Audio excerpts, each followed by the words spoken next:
In this episode, FW de Klerk moves to the center of South African politics. It happened at a caucus meeting on the 2nd of February 1989. It was completely unexpected. It was exactly a year to the hour before he rose in Parliament to make his historic speech of the 2nd of February 1990. But FW de Klerk, what happened at that meeting? Can you explain how you suddenly became the leader of the National Party? It was sudden, indeed sudden. PW Botha had a stroke. He was seriously ill. And out of the blue, he called the chairman of the caucus, gave him a letter to read out to the caucus. The chairman, Mr Botha, came to me.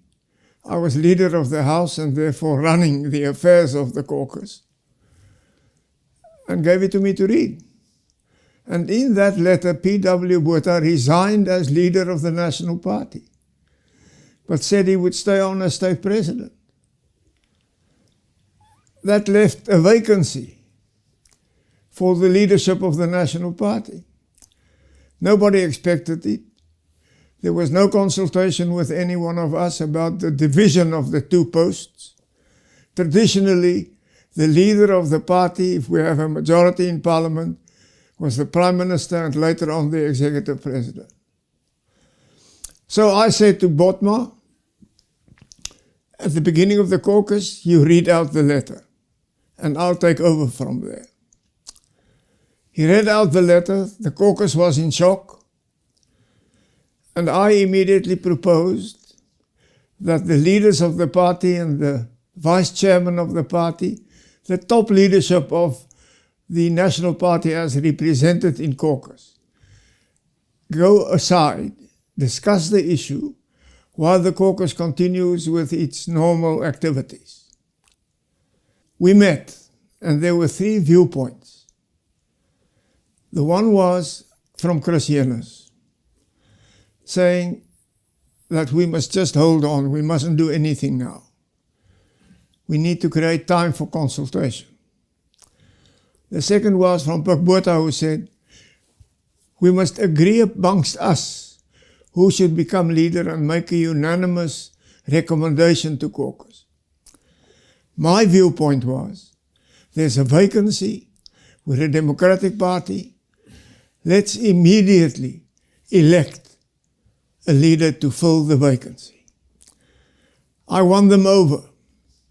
We went back to the caucus and said, there's a vacancy, we're going to vote. We're going to depart from our normal procedures. We're not going to have oral introduction of people and proposal of candidates. Each one gets a blank paper and writes a name on it. And all the names written on it, on those blank papers, would constitute the people electable if they are prepared to accept. 4 names were written down. Apart from my name, the names of Chris Jenus, Botha and Baron du Plessis. And we proceeded to vote. And the outcome was really a revelation of the way caucus members were thinking. Can you tell us how the voting went? Absolutely. We weren't advised of the result. We agreed that the one with the less votes would be eliminated from the list, and then we would vote again about the other 3 names until we got 2 candidates and until one gets an absolute majority. So in the first round, Botha fell out. In the second round, Chris Jenus fell out. In the third round, it was me against Baron du Plessis. And I won, I think, by 8 votes. I scraped in. Later on, the figures became more known. It was clear that right from the beginning, I was within touching distance of an absolute majority. But when the first switch came after Botha went, most of his people voted either for Chris Jenus or for Barend, a few for me. And then when the last vote came, most of Chris Jennis's votes went to Barend and only a few for me, but it gave me a majority of 8. The message was, the caucus wants us to move. The caucus wants reform, wants to move forward, was tired of treading water as we did under PW's leadership in his later years. So I stood up and made an acceptance speech. And I remember saying, the time for a quantum leap has come. And one member of the caucus interjected and said, "Jump, FW, jump." It was quite an experience. So this was an indication that for all of these years, there had been this suppressed wish to progress with South Africa's central racial problem, and the sense that PW wasn't doing that. Why on earth do you think that PW Botha made that decision to resign as the leader of the National Party? I think he wanted to lighten his task. And I think he thought somebody else would be elected, whom he could bully around, and that he could actually continue to call the tune, although he was no longer leader of the party. But the tradition of the National Party is that the leader of the party is the final interpreter of policy and finally lays down policy. And in that sense of the word, it created, in brackets, a constitutional problem for the National Party. With him as executive president and me as leader, whose word would be the final word on policy issues? Because the executive president have extensive powers. So it immediately created a situation of tension. But because of his illness, we managed it in a very soft way to allow him time to recover. When he returned to office, he failed to really recognize me as the new leader of the National Party. He had a habit of just referring to me as the Minister of National Education, not the leader of the National Party. He tried to undermine, in some ways, my leadership. The caucus got very, very restless about this and said, you can't have 2 centers of power. You need 1 center of power. There were elements in the caucus who said, Botha must resign as executive president. I calmed them down and said, let's give him a chance to cooperate. In the cabinet, we decided, when he returned to office as state president, not to subject him to all sorts of strains and so on where you have to take big decisions, to work out everything by consensus before we go to cabinet meetings. And at the cabinet meeting, we all agreed, and we never asked him to make a difficult decision. In that way, we managed it until. Well, of course, in the meantime, things were happening. You had taken over as the leader of the National Party, and you wanted to start to prepare for your task as state president, because you knew that after the September election, you were going to be president of the country. And so you went on an international tour. You visited the United Kingdom, you went to Europe, you spoke to Margaret Thatcher, to Helmut Kohl, to Carvaco Silva, and I think Andriotti of Italy. What was your purpose in going overseas at that time, and what message, what feedback did you get? Well, firstly, my purpose was to convince those leaders who were traditionally good friends of South Africa that things are going to change fundamentally in South Africa, to get their sympathy and support for the reforms which were to come. Secondly, our economy was in dire straits, to lay the foundation for the repeal of sanctions, for the lifting of sanctions, for the resumption of normal trade and business again. So it was a mission of trying to begin to change the international image of South Africa.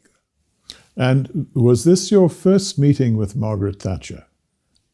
To the best of my knowledge, yes. And what was your impression? How did you get on with her? I was told that I would be getting a serious sermon from her, telling me off, telling me what to do. The opposite happened. She was asking questions, intelligent questions, good questions, but she was listening intently. And at the end she said, if you do that, if you go that path, which I described to her, you have my support. The same happened with Helmut Kohl and the others. It was a big success, that international trip. Of course, I didn't then have a sort of a blue package already ready. I was talking more in general terms about the far-reaching reforms and the principles of avoiding all conflict in South Africa, of recognizing all South Africans' rights to vote, of removing all forms of discrimination. Those were the principles on which I fought the 6th of September election. And that is what I used as my arguments with them. When you returned to South Africa, Botha continued to arrange meetings for you, but with leaders in Africa. And the first one was with Chissano in Mozambique. And then he arranged for you to go and meet Kenneth Kaunda. And it was this visit that caused the final explosion in the cabinet. Can you tell us about the circumstances? It was dramatic. I initially didn't want to. I was fighting an election. I was holding public meetings all over the country. I didn't have time. But Puk was worried about Namibia, Southwest Africa, and needed Kaunda support for some of the actions Puk and South Africa was taking. So he pleaded with me to go and see Kaunda. I said yes, and I gave him a date. Traditionally, you have to get permission from the president if you travel abroad as a minister. So Puk informed PW that we will be seeing Kaunda, and told me that PW grudgingly accepted it. So we went to see Kaunda. But although it was agreed that it would be kept secret until the meeting took place, Kaunda leaked the fact that we would be meeting. And Puk got a call in the middle of the night from PW saying, how dare you do this? You don't have permission to see Kaunda. I'm going to issue a statement. Puk informed me immediately, of course, and assured me that he did inform PW, and that he had witnesses that PW did accept it. So, crisis. PW insisted he's going to issue a statement. We tried to convince him not to do so. In the end, he decided he would go ahead, and he did issue a statement, lambasting me and Puk, saying we did it without permission. And the crisis was there. That was the last straw which broke the camel's back. I called the cabinet together and said, this is not a cabinet meeting, this is a top national party leaders meeting. What do we do? And I outlined to them what I think the best options were. Firstly, offer PW an honorable way out of it by saying he should go on sick leave until after the election, and then he could hand over the seal of government to his successor. Alternatively, we should ask him to resign. He called a cabinet meeting then. The evening before, I and Puck and a few others went to him to try to convince him again. He was unconvincible. And the next day that meeting took place. Wow, was it a meeting? The full cabinet supported me, and I had their full assent to present what I've just said about sick leave or about resignation. And after I made that case in cabinet, PW asked each minister, what's your opinion? And each one of them supported the viewpoint that I've put.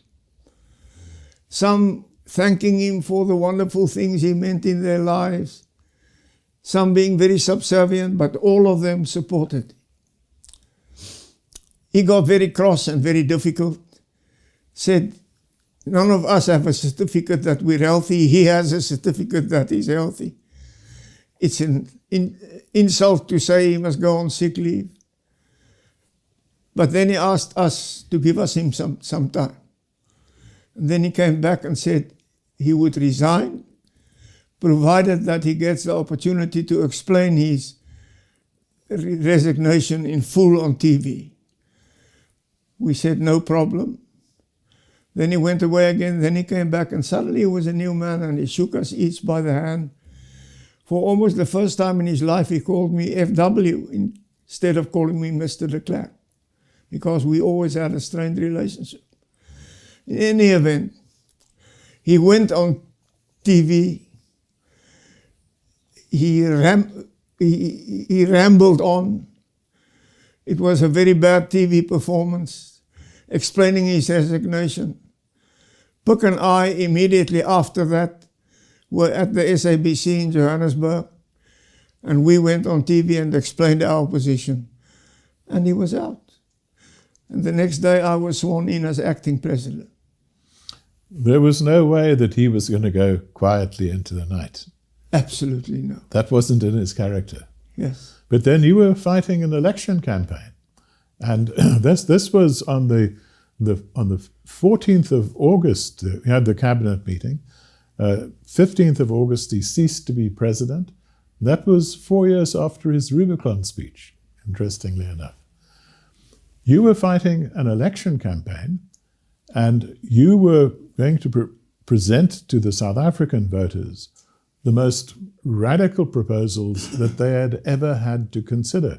Can you tell us about that campaign and about the way the election proceeded? Well, we proceeded with a reform platform, expounding principles like all forms of discrimination to be removed. Each South African have to have a proper vote. Reconciliation. And the end of a subversive type of government and system. That is what we presented to the white voters, and asked them to give us a broad mandate for this type of reform within this framework. We won by a smaller majority than previously, but still a handsome majority. And that gave me the mandate to do what I did afterwards. And that will be the topic of our next episode. FW de Klerk becomes President of South Africa.